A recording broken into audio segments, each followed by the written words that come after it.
आप बहुत ज़्यादा अमीर हो, गरीब हो या फिर मिडिल क्लास फैमिली से बिलोंग करते हो, आप इंडिया में रहते हो या इंडिया के बाहर रहते हो, इस दुनिया में हर एक इंसान एक चीज़ ज़रूर चाहता है कि उसका अपना एक घर हो या फिर एक ऐसी प्रॉपर्टी में, एक ऐसी ज़मीन में उसका इन्वेस्टमेंट हो जो कि आने वाले टाइम में ग्रो करने वाली हो। अपने आसपास देखो यार, आपके ही मोहल्ले में कुछ लोग ऐसे होंगे जिन्होंने 70s या 80s में रियल एस्टेट में इन्वेस्ट किया होगा और आज वो मिलियंस की वर्थ रख रहे हैं, ठीक है। बट इस फील्ड में यार दिक्कत ये आती है कि आपका जो एंटरिंग अमाउंट है, मतलब जो आप प्रॉपर्टी खरीदते हैं, वो बहुत महंगी होती है। आपको 5 लाख, 10 लाख, 20 लाख, 50 लाख इतने आपके रुपए लग रहे होते हैं। लेकिन अगर क्या हो कि आज मैं आपकी ये प्रॉब्लम सॉल्व कर दूं और आप इन्वेस्टमेंट कर सकते हैं रियल एस्टेट में, किसी भी सिटी में, कहीं भी पूरे इंडिया में, जहां आप चाहे कहीं भी आप ज़मीन ले सकते हैं और आप ले सकते हैं ओनली 300 या 500 रुपये में, ठीक है। मतलब आप अगर इन्वेस्ट करना चाह रहे हैं, स्टार्ट करना चाह रहे हैं रियल एस्टेट में, तो आप 300 रुपये से भी स्टार्ट कर सकते हैं। और अभी तक आपने चैनल को सब्सक्राइब नहीं किया, सब्सक्राइब कर दो, बेल आइकन दबा देना, क्योंकि इसी तरह का कंटेंट हमारे चैनल पर आता रहता है। चलिए आज का अपना वीडियो स्टार्ट करते हैं। अब रियल एस्टेट को खरीदने के लिए यार आपके पास कई तरीके होते हैं।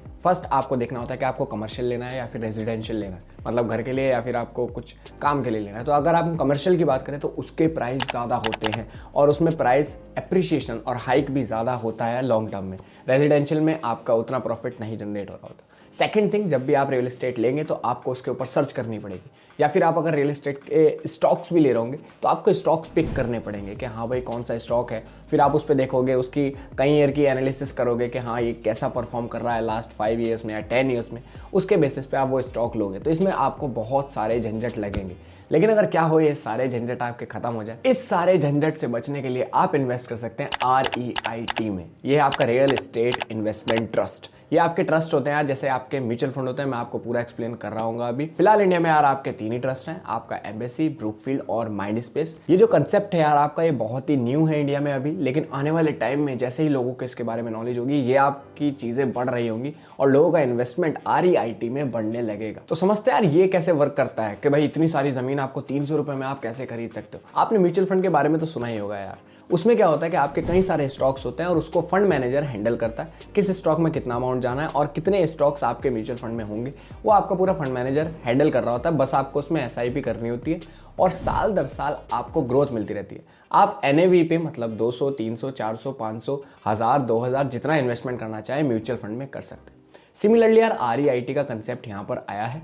उसमें आपके कई सारे जो कि एक छोटे छोटे अलग अलग जगह के आपके स्टॉक्स होंगे और उनको हैंडल कर रहा होगा आपका फंड मैनेजर। लेकिन जब भी यार आप REIT या म्यूचुअल फंड में इन्वेस्ट कर रहे हो तो आपको एक चीज़ का ध्यान रखना है कि आपको पहले तो लॉन्ग टर्म की सोचनी और आपको वही पैसा डालना है जो आपके काम ना हो रहा हो। जैसे महीने के एंड में आपने सोचा कि भाई आप 30,000 रुपये कमाते हो तो आपने 500 डाल दिया, 1000 डाल दिया, 3000 डाल दिया। जितना भी आपके पैसा काम नहीं आता है या जो बच जाता है, जो आप जिसकी आपको ज़रूरत नहीं है, सारे खर्चे निकल जाने के बाद जो पैसा आपका बचता है, वही आप इसमें इन्वेस्ट कर रहे हो और आप लॉन्ग टर्म एक विजन लेके चल रहे हो। क्योंकि शॉर्ट टर्म में आपके कोई भी फील्ड, कोई भी जो आपका एरा है, वो ऊपर नीचे हो सकता है। अब REIT के यार फायदे क्या क्या है, हम वो देख लेते हैं। REIT में यार आपकी लिक्विडिटी है, मतलब आप कभी भी पैसा जैसे आपको चाहिए तो आप उसमें से एकदम निकाल सकते हैं। और अगर आपके पास ज़मीन होती है, उसी की जगह आपके पास अगर ज़मीन है कहीं पे या घर है, तो आपको उसके लिए बायर ढूंढना पड़ेगा कि भाई कोई खरीदेगा कि नहीं। अभी आज आपको ज़रूरत पड़ जाए तो आप अपना घर अगर बेचने जाएंगे तो आपको बायर देखना पड़ेगा, या फिर आप अपनी ज़मीन बेचने जाएंगे तो बहुत दिक्कत आती है वो सारी चीज़ें करने में, क्योंकि वहाँ पर प्राइस बहुत ज़्यादा होता है। REIT के केस में ऐसा नहीं है यार, आप आज विड्रॉ करोगे 1 या 2 दिन में आपके बैंक अकाउंट में पैसे आ जाते हैं। सिमिलरली स्टॉक या म्यूचुअल फंड में भी आपका यही हो रहा होता है। बात करें यार आपके एक और फायदे की, तो जैसे कि हमने अभी मैंने आपको बताया था कि इंडिया में 3 ही आपकी REIT चल रही है अभी, एम्बेसी, आपकी माइंडस्पेस और आपकी ब्रूकफील्ड। तो ये आपकी तीनों आपकी स्क्रीन पर आपको दिखाई दे रही होंगी।